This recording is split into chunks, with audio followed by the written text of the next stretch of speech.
Hi, everyone. I'm Leah Spielberg, Grants Director at the Caring for Denver Foundation, and the main contact for potential grantees as they apply for funds through our grants portal. You can read more about the process for applying on our website at caringfordenver.org/grants, but we wanted to take a quick moment to hit the highlights and provide some tips. Once you've gotten a feel for us in our current focus area, please check for our current open call for proposals on our website. You'll first want to determine if your organization is eligible for funding, which you can do by creating an account in our grants portal available at caringfordenver.org.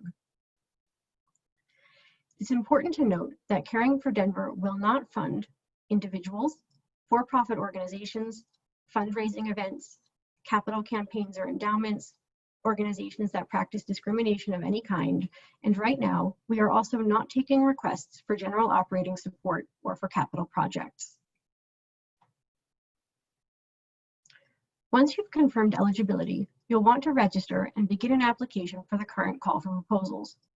Please make sure to register at least 5 days before the current call for proposals application deadline. Account registrations are due by 7 p.m. Mountain Time on the registration deadline, and final proposals must be submitted by 7 p.m. Mountain Time on the submission due date. Again, please check for our current open call for proposals on our website at caringfordenver.org/grants listed under current focus area. Once your information is submitted, you may be contacted for additional information or documentation. You can take care of that by logging back into the grants portal if prompted by an email from us.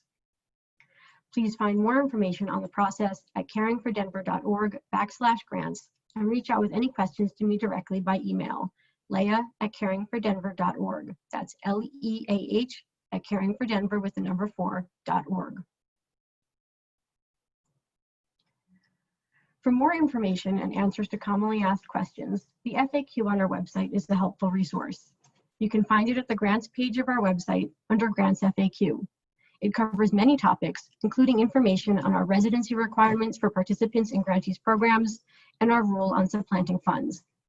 We are a learning organization, so we update our FAQs from time to time based on community feedback and questions. The grant page of our website also has a Word document with current application questions and a sample budget narrative to help guide your application responses. We solicit and incorporate feedback from stakeholders, so be sure to see if there is an updated version of the application questions before you start a new application.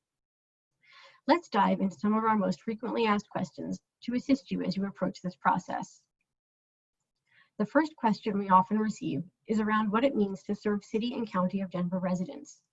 By definition, a resident of the City and County of Denver is an individual physically residing in the city, an individual experiencing homelessness, presenting in the city and intending to stay in the city, an individual under 21 years of age and in the custody of Denver Human Services, an individual under 18 years of age and in primary legal and residency custody of a city resident, or a non-city resident who is placed in a mental health or substance misuse program while in a city jail. As part of the grant agreement for funded proposals, nonprofit grantees will be required to sign a document of affirmation that funds will be used to support residents of the city. Please note, your organization does not need to be located in Denver. However, based on our founding ordinance, located at caringfordenver.org/about, we accept applications for programs or projects that serve the residents of the city as noted above. Programs with a broader geographic focus may apply, though the proposal must address its impact on people living within the City and County of Denver. Another frequently asked question is how much funding grantees should request. Caring for Denver does not have a minimum or maximum amount that can be requested. Organizations should request a reasonable amount of financial support to implement their project or program. We prefer not to be the sole funder of a project and encourage applicants to develop diversified funding streams. We also advise organizations that their request should likely not be more than 1/3 of their total organizational budget. However, if that is the case and necessary for success, it should be outlined and supported in your proposal. It is important for us to have a solid understanding of the programs and solutions being offered by submitted proposals. More information can be found, including our FAQs with questions and answers on several more topics, at caringfordenver.org. We'd like to thank you all for your interest in and support of our work. Please reach out to me or to any of my colleagues with questions by email through our general information email at info@caringfordenver.org, and keep following our updates and announcements via Facebook at facebook.com/caringfordenver. Again, that's with a number 4. If you have questions about the proposal and submission process, my email is leah@caringfordenver.org, and I'm here to help.